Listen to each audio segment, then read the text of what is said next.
No os lo podéis creer, pero el príncipe Andrew vuelve a estar en el centro de la polémica tras las nuevas revelaciones que apuntan a comportamientos, pues lo típico del príncipe, problemáticos y su implicación indirecta en los negocios de Jeffrey, según el nuevo libro de Robert Hartman, que analizaremos distintos pasajes aquí en el canal.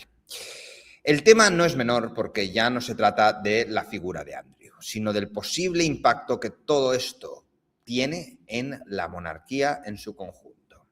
Pero, como ya os he explicado en otros vídeos, para la monarquía tener a un tipo como Andrew es especialmente conveniente, porque le pueden echar a él todo el marrón, todo el muerto, todos los esqueletos del armario de la monarquía están en el de Andrew, y así el foco se separa de todas las maldades que ha hecho su hermano Carlos, de todas las maldades que ha hecho su madre, de todas las maldades que ha hecho su padre, de todas las maldades que ocurren en el gobierno británico y en los palacios reales británicos, donde la hipocresía y el mal comportamiento son los protagonistas prácticamente a diario. Hay una sensación creciente de que con el paso del tiempo y a medida que salen más detalles a la luz, la reputación de la reina Isabel se está viendo cuestionada, especialmente por un tema que hemos comentado aquí en el canal muchísimas veces. En Palacio, en una de las monarquías, la monarquía más grande mundialmente hablando, que es la británica, siempre se ha hablado de la aceptación del pueblo británico sobre su monarquía. Pero una cosa que realmente tenemos que entender es el control al que cada miembro de la monarquía se ve sometido. Tener una reunión secreta siendo un monarca es prácticamente imposible, porque por un lado están los servicios secretos ingleses que van a estar controlando a todos de la manera más cuidadosa posible porque saben lo degenerados que son y saben las prácticas a las que se dedican. Por otro lado, tienes que pasarlo por la reina madre, Isabel, que todos sabemos el cariño tan grande que tenía por su hijo Andrew. Pero claro, sabemos todos que en un 99% de posibilidades, todo el mundo en Casa Real sabía de las amistades que tenía Andrew y de lo problemática de las mismas. Porque, claro, cuando tú eres anónimo e intentas quedar con alguien, todo va bien, pero cuando eres una de las personas más observadas, cualquiera de tus movimientos son fácilmente traqueables por Palacio. Y claro, así la reputación de Isabel se está viendo cuestionada, especialmente por cómo se gestionó la carrera de Andrew, su papel de enviado comercial y el tiempo que tardó en apartarse definitivamente de la vida pública y de la realeza. Pero como aquí decimos, de nada sirve que te quiten todos los títulos si vas a seguir gozando de los mismos privilegios. Porque a mí de qué me vale que no sea príncipe ya, si va a vivir como un príncipe en las residencias de los príncipes, con todo pagado y sin ningún tipo de consecuencia real por todos sus actos más deleznables que puede cometer un ser humano. Claro, los datos actuales muestran una realidad compleja. Encuestas recientes indican que la reina, a pesar de muerta, sigue siendo enormemente popular y querida por el público, manteniendo niveles de apoyo prácticamente intactos. A pesar del escándalo, su figura continúa residiendo el desgaste que sí ha afectado al hermano Carlos, sin ir mucho más lejos. Uno de los momentos más destructivos para la imagen de Andrew fue la ya conocida entrevista del año 2019 en Newsnight, y lo más revelador no fue todo lo que dijo en esa entrevista, que fueron muchísimas ridiculeces, hizo el imbécil de una manera tremenda, pero también todo lo que vino antes. Prácticamente todo el equipo de comunicación de la Casa Real le dijo que no la concediera, que le iban a pillar. Pero Andrew es una persona que, a pesar de ser completamente imbécil, él piensa que es listo. A pesar de que todo el mundo le engañe, él es el que piensa que está engañando a otros. Esta actitud deriva de crecer en un ambiente donde ha sido mimado por absolutamente todo el mundo y de gente que le lleva dorando la píldora desde hace muchísimo tiempo. Incluso su secretaria privada, Amanda Tirsk, le dijo que no lo hiciera, que era un error, que le iban a pillar y que iba a hacer el ridículo delante de todo el país. Él se creía más listo, pero al final hizo el ridículo delante de todo el país. Como ya hemos dicho, la entrevista fue un desastre absoluto, no solo por el contenido, sino también por el contexto.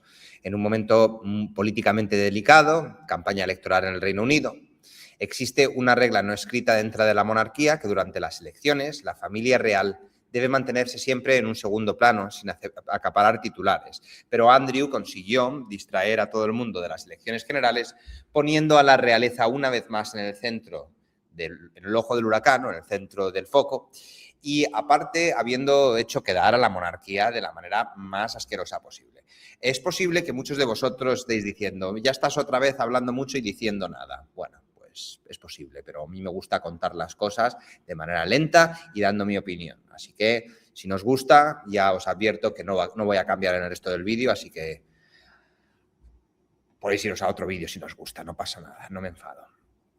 Entonces, claro, su aparición dominó portadas, desplazó el debate público y lo más debate lo convirtió en un tema central dentro de la propia campaña, ya que en un debate televisado entre Boris Johnson y Jeremy Corbyn se llegó a hablar directamente de él. Corbyn, conocido por su postura crítica con la monarquía, fue preguntado sobre posibles cambios en la institución, llevando el caso Andrew al corazón del debate político nacional. Pero si algo terminó de hundirlo fue la percepción pública de su actitud, porque a pesar de estar involucrado en tantísimos problemas, a pesar de tener tantísimas conexiones con degenerados, con redes de tráfico, a pesar de haber tantísimos emails suyos mostrando lo que es un verdadero crápula, una persona imbécil, una persona que se deja domar por las más bajas pasiones, una persona que es capaz de hacer daño a las personas más vulnerables del mundo, pues al final ha terminado de sepultar lo que ha sido. Porque la falta de empatía hacia las víctimas de Jeffrey resultó más que evidente, como la de Donald Trump, no es muy distinto. Sus respuestas sonaron frías, desconectadas, casi irreales. Comentarios como que no se arrepentía de haber conocido a Jeffrey porque había aprendido cosas sobre los negocios dejaron una impresión devastadora. Hasta ese momento había gente que le toleraba, no que tampoco tuviera una legión de fans tremendo, pero se le veía como alguien sin un papel claro, pero al que se le daba margen. Y después de la entrevista, esa paciencia desapareció por completo. Y la conclusión fue clara, ya no tenía cabida en la vida pública. Pero si alguien pensaba que el problema único de Andrew se limitaba a su torpeza en público, lo que revelamos hoy en este episodio va mucho más allá. Aquí ya no hablamos de mala imagen, hablamos de comportamiento. Todo ocurre alrededor de uno de sus proyectos favoritos, llamado Pitch at the Palace, una especie de evento de emprendedores al que Andrew quería organizar una de esas citas dentro del propio palacio. Pero para hacerlo necesitaba el visto bueno de la responsable de logística, en ese momento el vicealmirante Tony Johnson Burt. La respuesta que recibió fue clara, que no había espacio, que había otros eventos previstos, compromisos ya organizados que tendría que esperar como cualquier otra persona, pero como casi todos los niños que vienen de hogares donde se les ha dado absolutamente todo lo que han pedido desde una edad muy temprana, no aceptó el no por respuesta. Parece que la conversación empezó a tensarse, exigió, subió el tono y en algún punto esa discusión cruzó una línea completamente inaceptable, en la que Andrew acaba propinándole un golpe físico a Johnson Burt. No fue una pelea ni un intercambio, pero sí un gesto lo suficientemente grave para activar los protocolos internos. La reacción de Andrew no ayudó en absoluto. En lugar de asumir la gravedad de lo que había ocurrido, intentó desviar la responsabilidad y acabó enviando una carta de disculpa que, según se describe, sonaba más un «lo siento si te has sentido así» que una disculpa real. La situación fue tan incómoda que incluso su padre, el príncipe Felipe, ya retirado de la vida pública, decidió intervenir y escribir su propia carta al aide afectado. Cuando la información llegó a Isabel II, la relación fue fría, casi resignada. No hubo sorpresa. Según se relata, su respuesta vino a ser algo como «es el tipo de cosas que hace». Y esa frase es bastante reveladora. Porque cuando tu propia madre es capaz de normalizar una situación en la que le has propinado un puñetazo a una persona porque te han dicho no para utilizar un espacio del que él se hace responsable, demuestra el tipo de persona que eres y demuestra que tu madre ya conoce ese tipo de comportamientos y que ni siquiera le alarma. Vergüenza me daría que alguien le tuviera que ir a contar a mi madre que yo le he pegado a una persona porque he obtenido un no por respuesta. Pero en esta institución la vergüenza es inexistente. Están más que acostumbrados a hacer el ridículo. Yo no dejo de alarmarme, la verdad. No dejo de alarmarme porque uno pensaría que cuando toda tu vida gira en torno a los focos, a las cámaras, a la atención mediática de absolutamente todo el mundo, harías un pequeño esfuerzo por intentar comportarte de la manera más normal o más lógica posible. Pero lo que encontramos en todas estas monarquías, la española con Leticia armando un pifostio a Sofía por haber intentado hacerse una foto con las hijas delante de todas las cámaras, Sofía y Leonor haciéndole vacío a la abuela, el príncipe sonriendo cuando le están diciendo te jodes, los noruegos que son, vamos, los que nos pensábamos que los escandinavos eran el no va más, los que no cometían un error, y resulta que tienen la degeneración en el ADN de la realeza noruega. Los británicos, 3/4 partes de lo mismo. Uno pensaría, venga, me comporto como un imbécil de puertas para adentro, pero de puertas para afuera, de cara a la galería, me comporto medio bien. Pero nada, de puertas para adentro y de puertas para afuera son los mismos imbéciles que no se saben comportar de ninguna de las maneras. Y lo realmente molesto de este incidente es lo que sugiere, que este tipo de comportamientos no eran una excepción, sino algo que dentro de ciertos círculos se daba por hecho. Todo este escándalo ha abierto un debate incómodo dentro de la gente que le gusta comentar todos los temas de realeza, especialmente la británica. ¿Hasta qué punto Andrew estaba actuando así durante años y quién tenía la responsabilidad de ponerle freno a esto? Para algunos, todo esto ha sido una especie de llamada de atención, un recordatorio que la monarquía no puede permitir que miembros actúen sin control, porque el daño no solo queda en lo individual y termina salpicando a toda la institución. La idea de personas de la realeza problemático ha dejado de ser algo anecdótico, como hemos dicho antes, y se ha convertido prácticamente en la norma, y además con todo el riesgo que ello conlleva para la gente que es parte de la realeza y que quiere seguir perpetuándose en el poder. Sin embargo, el autor de este libro, Robert Hartman, introduce un matiz importante que muchos están pasando por alto. Cuando murió Isabel II, se ha vuelto demasiado fácil cargar toda la responsabilidad sobre ella. Me incluyo yo también. Yo también digo, la reina debería haber hecho más, pero según el análisis de este autor es bastante más complejo, porque cuando Andrew dejó la Marina en el año 2001, no fue simplemente una decisión personal. Hubo intentos desde la propia Casa Real para mantenerle dentro de su estructura útil, pero fue finalmente el gobierno de Tony Blair el que impulsó su nombramiento como enviado comercial, una decisión más política que familiar.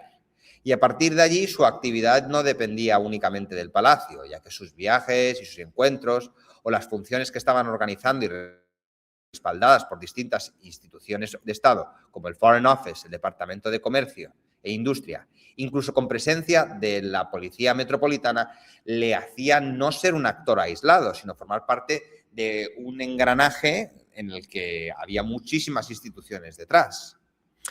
Y claro, reducir todo esto a un fallo de la reina, según el autor, sería simplificar demasiado. Estamos hablando de un adulto con un cargo público respaldado por el gobierno, operando dentro de un sistema que durante años no solo no le frenó, sino que en cierta manera lo mantuvo y lo sostuvo.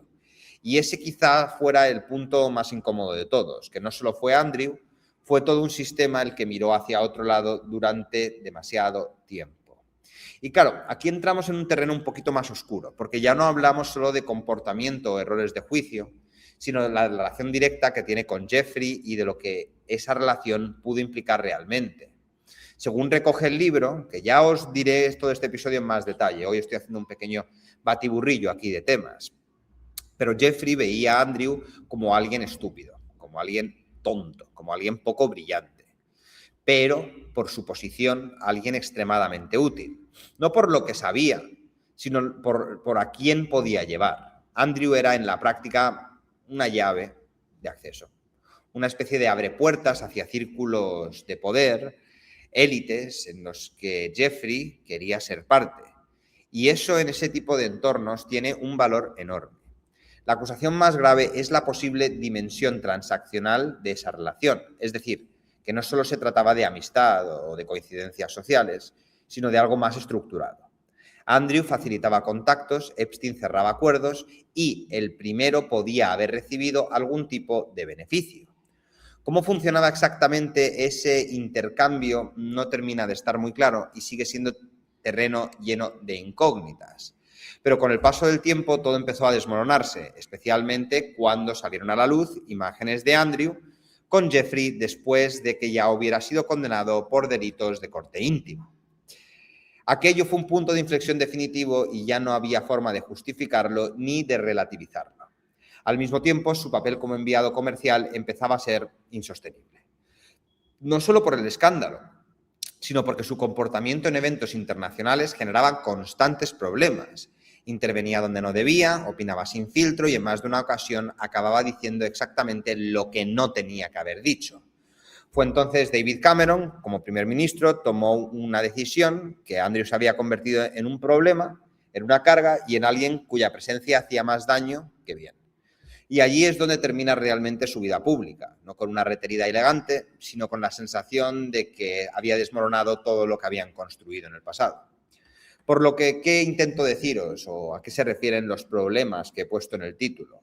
Número 1, ¿cómo empezaron sus problemas? A través de la relación con Jeffrey. Número 2, la entrevista en la que hace el ridículo de manera total. Número 3, la agresión a gente dentro de Palacio por haber recibido un no por respuesta. Número 4, su posición comprometida dentro del gobierno británico en la que pudiera haber revelado secretos de Estado con gente que no tenía por qué saberlo. Y este es el pájaro que tenemos delante, un absoluto crápula, un imbécil degenerado que merece que caiga sobre él. Iba a decir todo el peso de la ley, pero es que no creo que la ley pueda hacer justicia en este caso.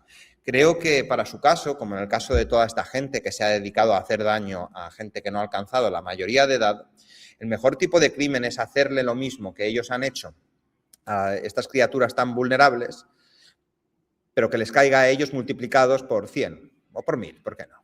Sí, para mí sería el castigo más justo para este tipo de basura humana, de este tipo de escoria, este tipo de gente que no merece ni respirar el mismo aire que nosotros. En fin, si os ha gustado este tipo de contenido, le podéis dar a like, os podéis suscribir y me podéis dejar en un comentario lo que os parece a todos. Si no os gusta este tipo de contenido, no os suscribáis, le podéis dar a dislike y podéis dejar una crítica, un insulto o lo que os parezca allí abajo, que aquí no vamos a borraros nada. Como último mensaje para terminar el vídeo de hoy, no donéis ni un duro a gente que no lo merece. Entre la gente que no lo merece nos encontramos los youtubers. Ya ganamos dinero de la publicidad. Si os sentís realmente altruistas, dar dinero a gente que realmente lo necesita. Muchas gracias por estar allí y nos vemos en el próximo vídeo muy pronto aquí en A Prueba con Nota Alta.